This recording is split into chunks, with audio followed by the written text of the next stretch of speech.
It is the post-mortem of post-mortems. That phrase is thrown out from time to time, but this would be a historic post-mortem. So, Steve, starting with you, what in the world happened? Well, they turned back the clock to 1995, and Tim Biakabatuka ran all over Michigan, or all over Ohio State, and Michigan upset Ohio State and denied them the Big Ten championship, and in this case, instead of the Rose Bowl, the college football playoff.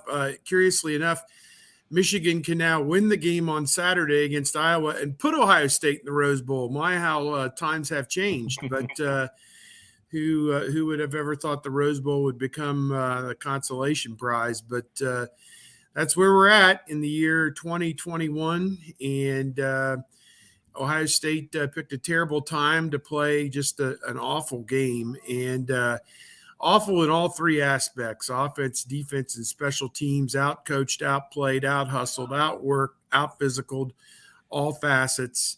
And it was a decisive 2-touchdown win for Michigan, their first over Ohio State in 10 years.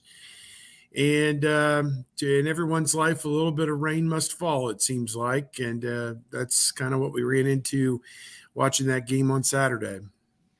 Tony.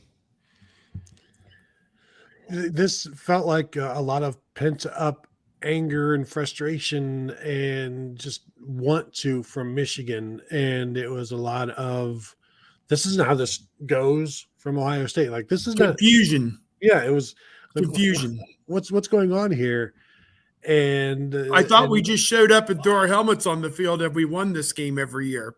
Not this year. Not that time. And you almost feel like no, I don't know how many people in the program in any cursory way, maybe some of the practice security guards have been around Ohio State for a Michigan win and or loss to Michigan. And so this is a first experience for everybody. And a lot of these guys haven't even been around for close games against Michigan, which Urban Meyer had almost on an annual basis. And so, like, all these guys have ever known is 56-27, 62-39. The situation last year where Michigan declined to play Ohio State. So that's what they have known. That is the Michigan they have known. And Michigan was like, no, we need to reintroduce ourselves, I guess. This is, hello, good to meet you. Nice to meet you. And it was not such a nice meeting for the Buckeyes. And they got beat up.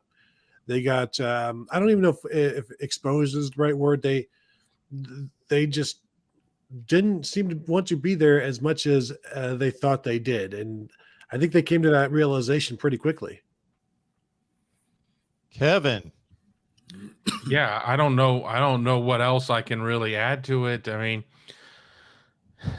the stories are that the flu was going around the team. None of it really mattered because Michigan just seemed to be a step ahead of Ohio State, maybe 3 steps ahead most of the way.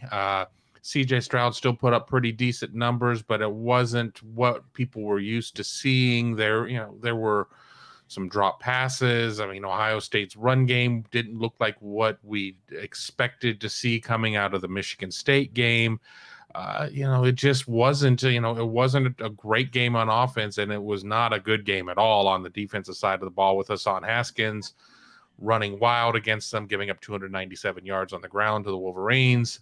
It wasn't a case of where Ohio State was able to make Cade McNamara beat them. Even though Cade McNamara was able to complete some big throws, Denzel Burke looked like he was well south of 100% in the game, really not interested in tackling people. I mean, had been dealing with a little bit of a shoulder issue. You sit there, you beat Michigan State the way that you do. I mean, nothing really kind of came to the surface on that. But, I mean, he was out there incomplete. And Michigan honestly just got Ohio State out of its game. I mean, with the little skirmish between Cam Brown and a Michigan defender where strangely only Cam Brown ended up getting flagged. And it was a flag that was only worth about a yard. And then the skirmish that happened in that crappy tunnel there at Michigan Stadium between the two teams, Michigan absolutely got Ohio State out of it.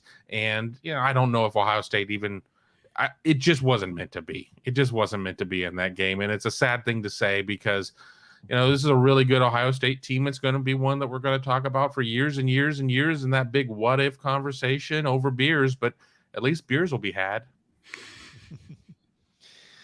Well, we can either go big picture, what does this mean for the program, or we can stay on the front of the nuts and bolts of what happened on the field. And I know you guys have been talking this nonstop, writing this nonstop ever since it happened, but that's kind of what you do. And with everything else going on in college football, I've been somewhat distracted, but at the same time, you can imagine I've spent hours and hours and hours and hours being asked about what happened as well. So I'm going to start with this. The two keys to the game, out of many, but the two paramount keys to the game for me, Tony, started with the defensive ends for Michigan and whether Ohio State was going to count on their tackles to take them on one-on-one, or they were going to provide some help. Now, in the aftermath, I'm not going to try to act like the genius who said this before the game, but in the aftermath, I'm thinking the one aspect of this game where Ohio State stayed in the game is because they are so brilliant at throwing and catching the ball. Otherwise, my goodness, I don't know what it would have looked like, because they still, for as bad as it was, that ball makes it over Aiden Hutchinson's fingers by that much into the arms of Travion Henderson to make it a 35-27 game with 4.5 minutes left. And I'm thinking they could steal this. They are getting so outplayed, but they could steal it. Okay.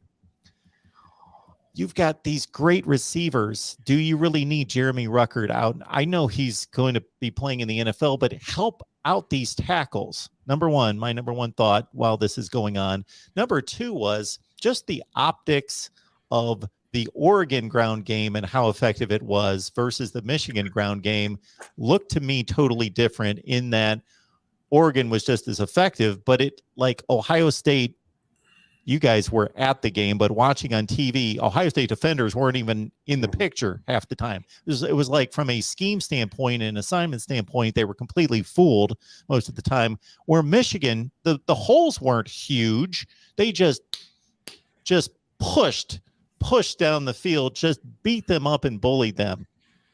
Yeah, I think the Oregon I chalk up to scheme. When they can run to one side of the field or the other and there's nobody there, then that's a problem that was a different problem with the Michigan, even though there were times where Ohio State got schemed up and got out leveraged. But I think a lot of it, Michigan's success running the ball, is because Ohio State stayed in the nickel. And did they stay in the nickel and had six guys in the box because they only had three healthy linebackers maybe, and two of them play the same position. So they didn't really have the number of linebackers that they needed to handle the Michigan running game, even though I think you'd see sometimes this year where teams are fine handling it with the nickel, but you've got to get those guys in the picture and in the box.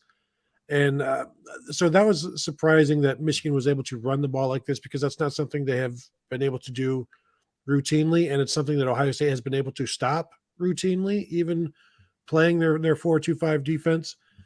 The Aiden Hutchinson and David Ojabo, that was the number one thing. Go in, stop those guys, whatever it takes. And yeah, I'm with you. Chip, keep the tight ends in, help CJ Stroud. And he was under duress for most of that game. I think 45% of his snaps or his dropbacks, he was hurried or pressured, and he was fantastic there. And I wonder if Penn State got sacked 7 times by these guys, by Michigan, and Michigan still almost lost. So I wonder if there was some thought from Ohio State, like, we can give up some sacks and still be in this because we are a better offense than Penn State. And as long as there are no forced fumbles or turnovers, you can withstand some of that. But there was very little downfield because he didn't have time. The inability to throw downfield was, I thought they would be able to do that more because they would have time, but they didn't. And so, yeah, I'm with you, those two factors. And it keeps coming back to, over the last 20 years, the team that runs for more yards per carry wins the game. And Michigan, I think, more than doubled them up and made it not even close.